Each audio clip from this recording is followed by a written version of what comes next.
When was the last time you did nothing? By doing nothing, I don't mean lounging on your couch and scrolling through social media content or watching a show on Netflix or going for a walk while listening to a podcast. No, by doing nothing, I mean sitting down and doing absolutely nothing. Last week, I took a few days off and did, well, exactly that, nothing. I spent some time reading, but that was probably the most productive work I did. I didn't write or publish any articles. Instead, I opted for long, quiet walks in nature, under the sun, and by the river. I didn't send out my weekly newsletter or reply to any emails. Instead, I stayed home and indulged in scattered episodes of solo coffee dates under pine trees, extended naps, and essential oil-infused baths in the afternoon. Truth is, what drove me to switch off completely was the heavy wave of creative block that had abruptly washed over me. There was this sudden urge to pause and do nothing. Perhaps it was my mind and body politely requesting that I relieve them from any further cognitive or physical engagement. Perhaps it was their way of warning me, careful, you're on the verge of a creative burnout. How often do you feel this way? Where you're just drained from the routine, where you feel weary of this self-imposed pressure to be productive week in, week out, where you feel like you're always doing and there's always more to do. I hear you. And that's exactly why, over the past week, I found myself contemplating this question. Why do we feel this need to always be doing something? Why have we become so obsessed with the idea that we must be constantly doing something productive and worthwhile with our time?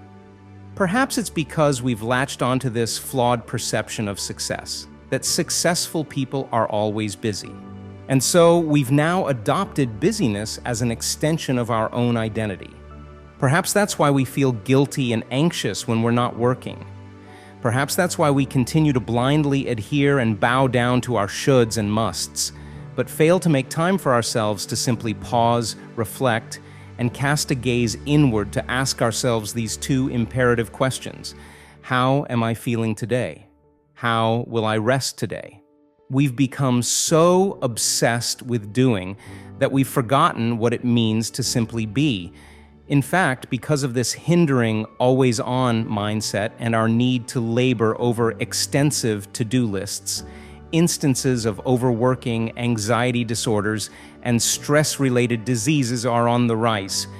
This makes me wonder, maybe we need to be reminded that we're human beings and not human doings. Generally speaking, our working culture does not promote idleness.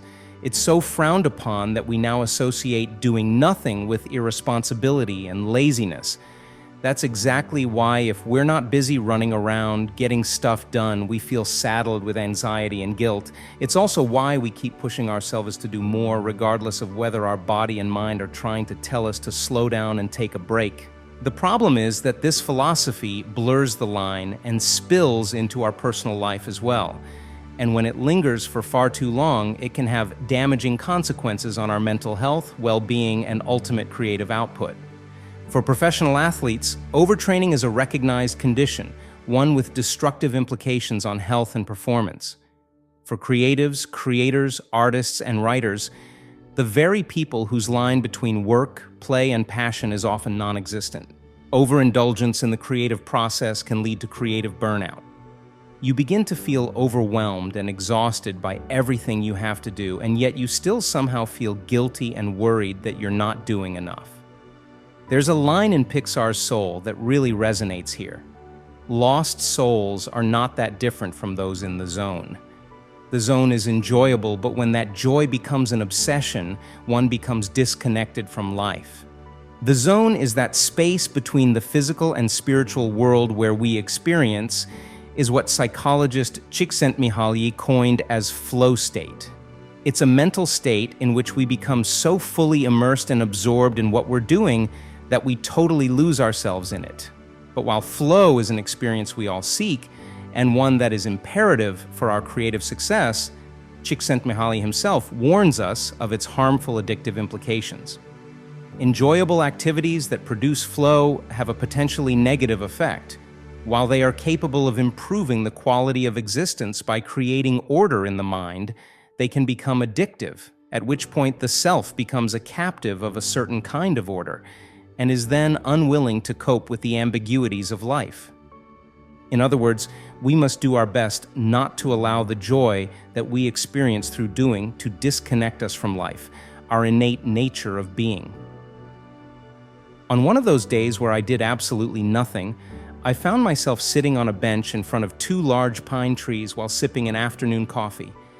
I sat there, allowing the sunshine to warm my face, and marveled at how the rays filtered through the branches and dappled the green grass below. I just sat there, being. What I was experiencing then and there is what the Dutch call Nixon, the practice of doing nothing as a means of relieving stress, idle activity, as staring into the trees with no purpose other than relaxation, and what the Italians call il dolce far niente, which literally means the sweetness of doing nothing.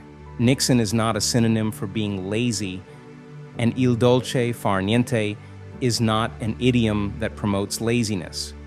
What they both point toward is the pleasure of idleness, the pleasure of simply being, the pleasure of sitting on a couch and looking out the window at the falling snow, the pleasure of watching the crimson sun sink or the waves kiss the shore at sea, the pleasure of drinking your morning coffee in solitude without simultaneously reading or writing or listening to the news. Think of Nixon and dolce far niente as the art of plunging into an ocean of relaxation, where your mind is free to float about and wander, liberated from all its cognitive duties.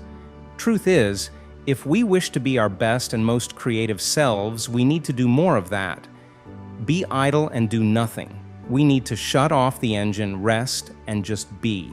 We need to wind down and recharge and allow ourselves to daydream. And we need to engage in active procrastination. In fact, there's been extensive research on how daydreaming and mind-wandering, the inevitable effects of idleness, makes us more creative, better problem solvers, and more imaginative with new ideas. As this study from INSEAD highlights, doing nothing is a great way to induce states of mind that nurture our imagination. Slacking off may be the best thing we can do for our mental health. Seemingly inactive states of mind can be an incubation period for future bursts of creativity. The best thing about embracing this sweetness of doing nothing, it allows you to carve out a blissful safe space for yourself where you don't feel the need or urge to perform. And isn't that liberating? Isn't that sweet? Disconnect so you can reconnect. Do you know what's your biggest time waster and energy drainer? Social media. Seriously. I've rarely felt inspired after mindlessly scrolling through Twitter, Facebook, or Instagram. Most of the time, I'm left feeling like I need to do something better or be somewhere cooler. Sometimes it even makes me question myself. And what do you do when you have a minute? You unlock your phone and bury your head into it. So here's a better idea. Delete all those social apps off your phone.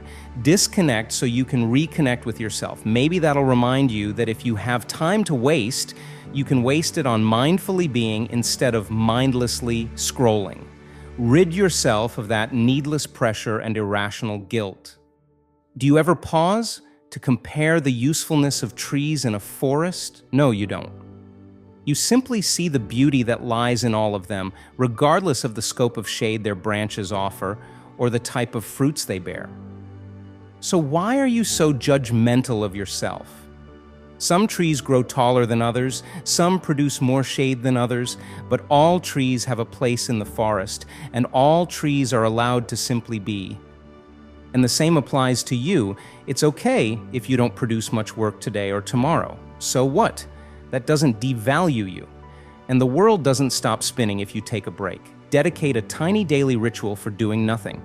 In the mornings, I would usually journal with my morning coffee.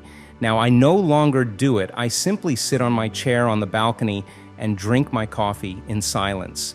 In the afternoons, on the days that I can, I'm taking 30 minutes to have a cup of tea and relax. What's a tiny daily ritual you can implement that would allow your mind and body to just shut down for a little while? Dedicate a day for nothing else but idle rest and self-care. Try setting one day, or at least half a day of the week, as a do-nothing day. How about still Sundays where you ignore the emails, relax around the house, maybe go for walks in the park, and just enjoy quality time with your family and friends? Reconnect with nature. Nature heals. There's no other way to put it. It calms you. It invigorates you. Spend more time in and around green areas, and you will notice how you'll instantly become less agitated, more attentive, and much more present. In her novel, The 40 Rules of Love, author Elif Shafak writes, "Spiritual growth is about the totality of our consciousness, not about obsessing over particular aspects. Don't reach for the details at the expense of the whole." Her words are potent, and through the eyes of a writer, here's how I see it. Don't obsess over the details, for example, your inputs and outputs and the number of articles you push yourself to publish every week, at the expense of the whole, you being a writer and the impact that has on yourself and others. In other words, whether you do or you don't, you're still whole, because your self-worth has nothing to do with how productive you are. Your self-worth has everything to do with how accepting and content you are with you being you. And truth is, there's always going to be something else you can do, another problem to solve, another chore to cross off that list. But what's the point? What's the point of conquering mountains and crossing oceans when you will show up on the side of success totally worn out and exhausted? Your mind deserves serenity, just as much as your body deserves to rest. So give yourself permission every single day to take a few minutes and simply be. Sit idle for a little while, just enough for your soul to bathe in that sweet oasis of love. Because you know what? There's more to life than just doing. There's also the joy of being, the essence of what it means to be a human being. So relax, slow down, take breaks, savor the moments, and give yourself permission to pause and simply be. How else will you notice the beauty all around you and the simple things life has to offer? And if that's not convincing enough, then consider this. One day you'll grow old and think, I wish I hadn't worked so much, and I wish that I had let myself be happier. After all, these are two of the top 5 regrets of people on their deathbeds.